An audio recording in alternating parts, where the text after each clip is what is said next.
que llama poderosamente la atención cuando leemos referencias sobre el gran Platón. Y quizá es, podría decir yo que una de las bases de las disertaciones a las que voy a dar inicio hoy, dando continuidad a estos filosofando, donde se han estado analizando de una manera ordenada distintos aspectos sobre la filosofía como generalidades. Platón decía que se extrañaba la época de los hombres sabios, y uno se pregunta por qué un hombre como Platón, que justamente era sabio, igual que lo fue Sócrates, Aristóteles y tantos otros anteriores a su época, de su propia época y posteriores a él, lo han sido. ¿Cómo definía o cómo veía Platón la sabiduría? Ahora bien, en relación a la filosofía misma, cuando a nosotros se nos pregunta ¿qué es la filosofía?, casi que automáticamente caemos en esa respuesta mecánica, académica, institucional y prefijada en nuestra mente, diría yo, por un proceso educativo. Y todos de forma unánime decimos amor a la sabiduría, por filos y sofía. Pero si partiendo del hecho de que se dice que un filósofo es un hombre que no tiene la sabiduría, sino que la ama y por eso la desea y sale en busca de ella, ¿debo decir entonces que no ha habido filósofos sabios? Bueno, esta interesante reflexión nos lleva a hilar la posibilidad de pasearnos por una amplitud de perspectivas en torno a lo que realmente podríamos decir sobre la filosofía, porque no es lógico pensar que el término o la definición de la filosofía, desde que a Epicuro se le ocurrió por primera vez decir que él era un filósofo, un hombre que sabía de todo un poco, pero nada en concreto. No es lógico pensar que ese concepto o que esa definición de filosofía ha permanecido invariable por más de 2500 años. No tendría sentido. Entre otras cosas porque la realidad no es tranquila, no es quieta, no es inestable. La realidad es cambiante, es variable, evoluciona. Y si tomamos en cuenta aquello de lo que yo hacía mención en una oportunidad, partiendo de las enseñanzas de Néstor Osorio y partiendo también de algo que ya se ha empezado a asomar un poco acá en nuestro filosofando desde don Manuel García Morentes. Primero se vive, se experimenta y de la experiencia y la vivencia surge el concepto. No podemos definir una cosa sin vivirla, sin experimentarla primero, porque no sabemos qué es. Entonces, mi idea hoy es empezar a hablar sobre la evolución de la voz filosofía en las distintas etapas de su desarrollo, en la antigua, en la media, en la moderna, en la contemporánea. Y ese es el contenido sustancial que vamos a tener en nuestro filosofando del día de hoy. Así que yo, de esta manera, pues les doy la bienvenida a Senda Filosófica, recordándoles como siempre que pensar bien no es un lujo, es una necesidad, y invitándolos a suscribirse al canal, a darle like, a comentar y a compartir. Hacen falta los comentarios, las posturas de ustedes como suscriptores y como seguidores del canal. ¿Qué piensan? ¿Qué conclusiones derivan? Partiendo de lo que han observado en cada una de las disertaciones. Entonces hoy me corresponde hacer esta interesante disertación sobre el sentido de la voz filosofía. Un sentido que, como ya les acabo de expresar, no es el mismo. Y antes de entrar de lleno en el contenido que soporta mi disertación, debo decir, que quizá ya lo he mencionado con anterioridad, que hay quizá tantas definiciones o tantos conceptos de la filosofía como filósofos, porque es más, como diría Nietzsche, una interpretación. No es algo que pueda definirse o conceptuarse de una manera rígida, estable, definitiva y no sujeta a cambio. No puede ser de esa manera. Y de hecho, para apoyar la disertación, para concretar la idea, ahí tienen ustedes en la pantalla una imagen, van a ver una imagen de una persona prácticamente sumergida en un dilema frente a 4 caminos. ¿Cuál de todos seguir? Es como si esa persona estuviera buscando una definición de filosofía y no sabe qué rumbo tomar. Es solo una manera de ilustrarlo, ¿ok?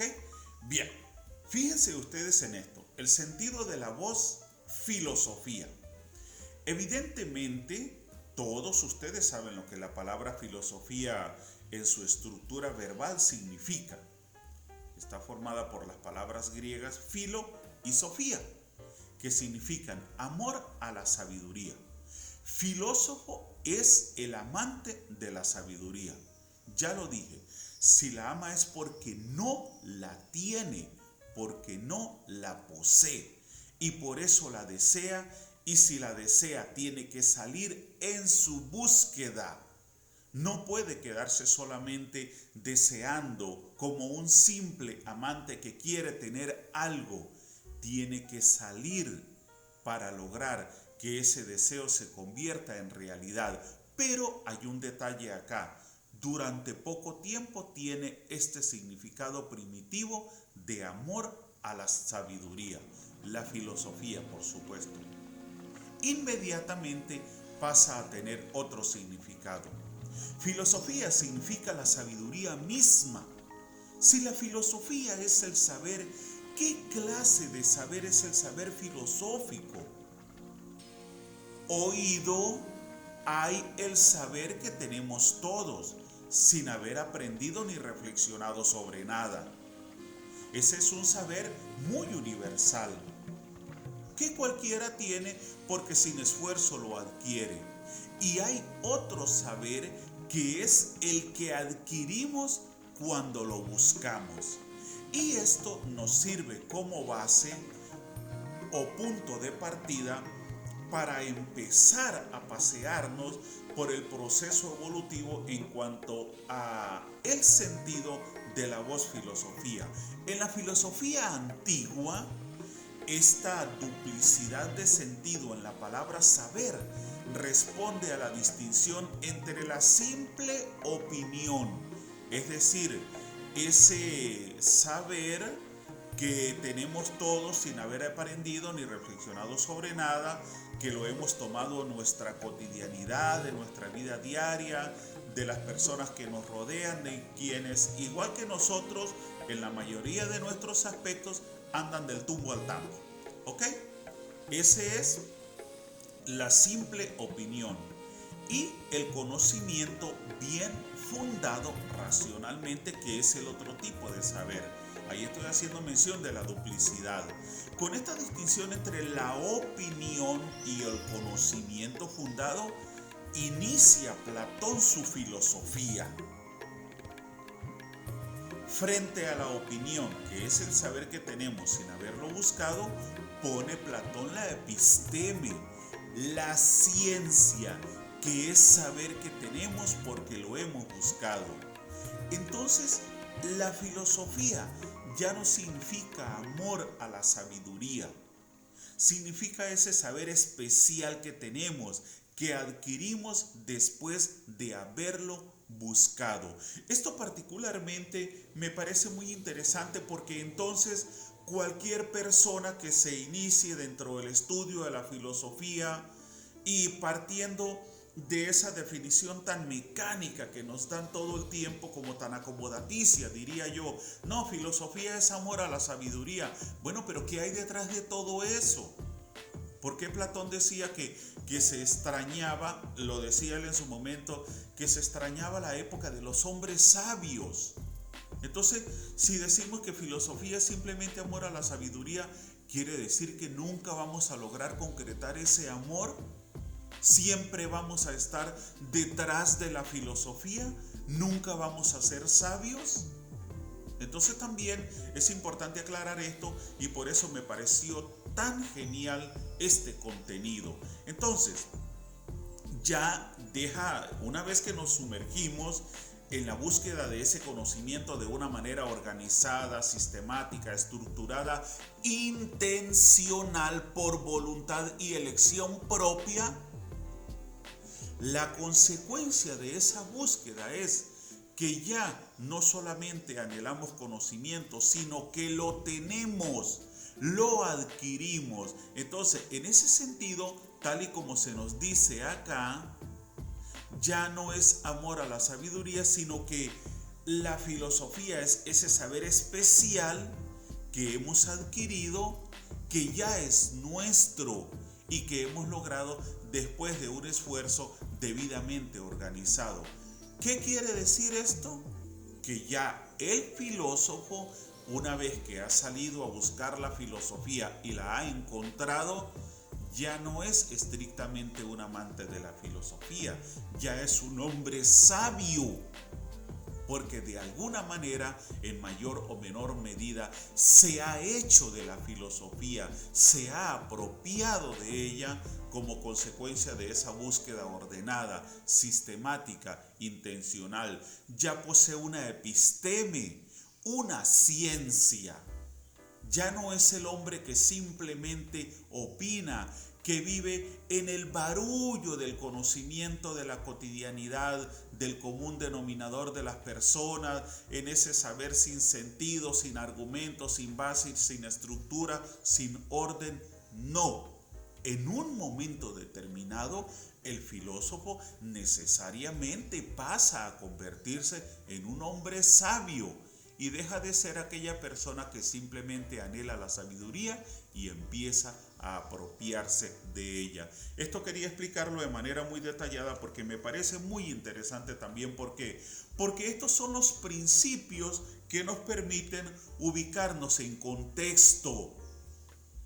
Porque es que no podemos simplemente agarrar una cantidad de obras de filósofos y empezar a leer. No, nosotros necesitamos tener una visión de perspectiva sobre lo que es el sentido de la voz filosofía, para tener una visión más sólida, más argumentada y comprender mejor de esta manera la postura de los distintos filósofos. Para Platón, el método de la filosofía, en el sentido del saber reflexivo que encontramos después de haberlo buscado intencionalmente, es la dialéctica.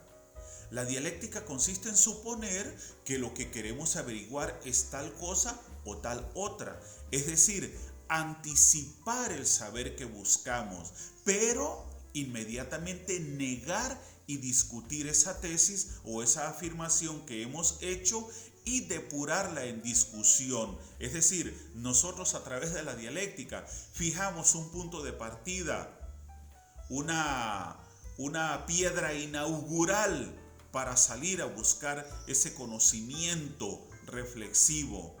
Pero no solamente suponemos, sino que no nos conformamos con esa suposición. ¿Ok?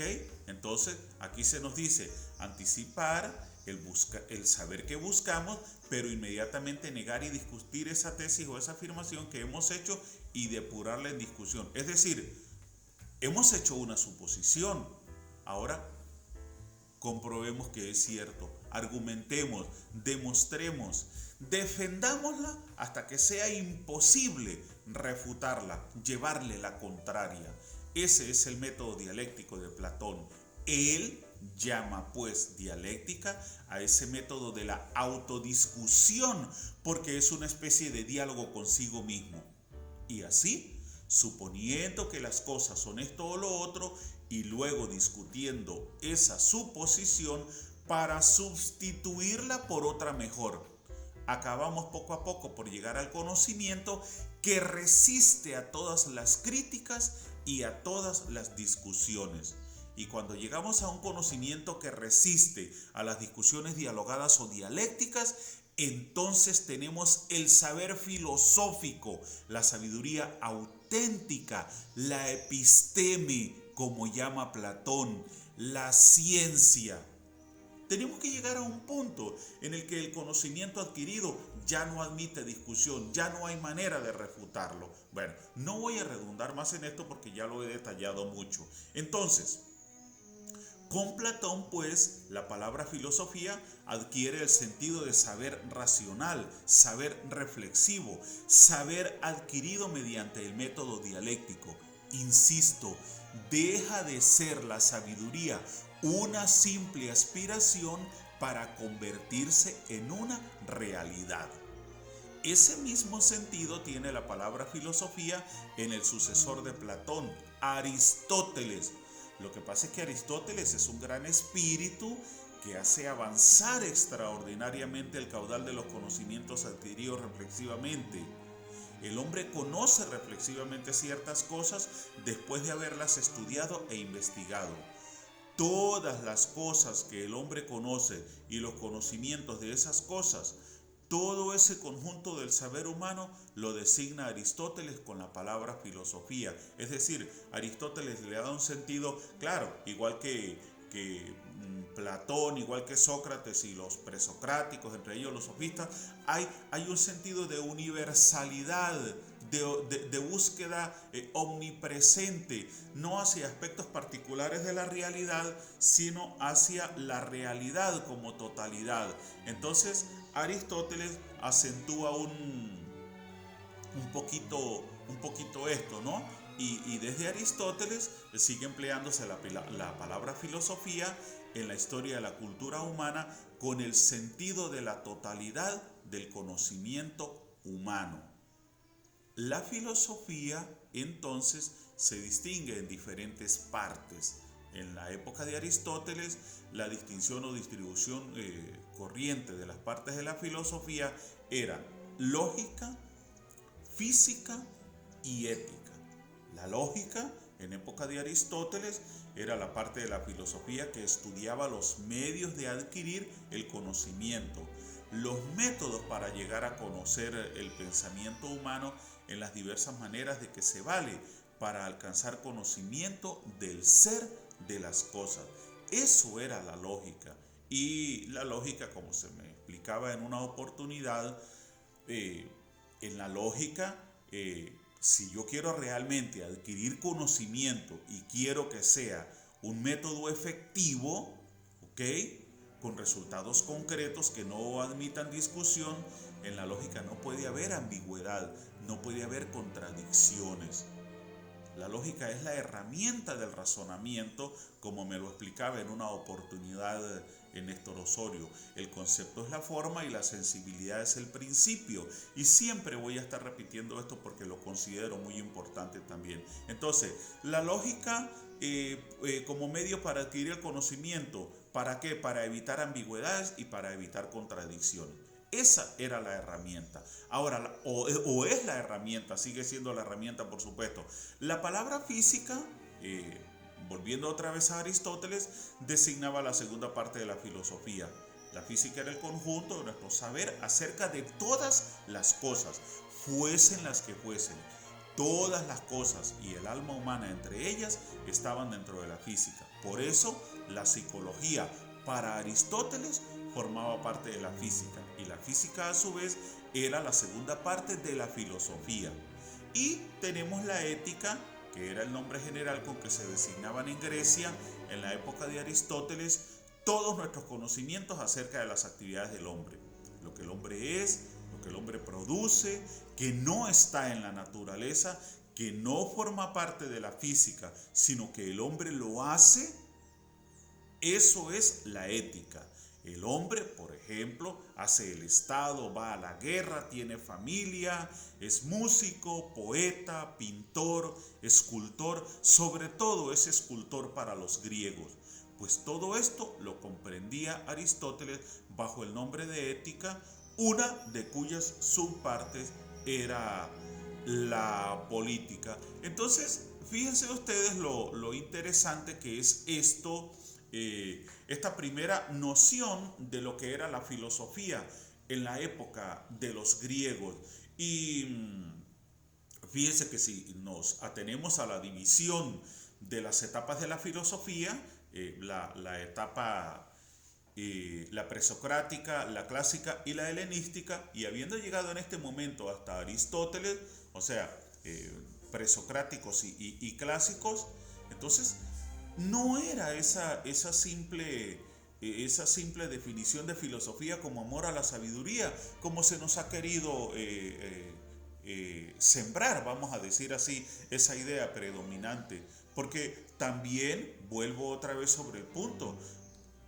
Tenemos que pensar y decir, bueno, pero es que un filósofo es simplemente un amante de la sabiduría, nunca va a ser un hombre sabio. Eso no puede ser, porque Sócrates, Platón, Aristóteles, Tales, San Agustín, Santo Tomás, Kant, Russell, Popper, actualmente Byung-Chul Han, Marcus Gabriel, tantos filósofos de ahorita, Judith Butler, indudablemente son personas sabias, porque han desarrollado una línea propia de pensamiento.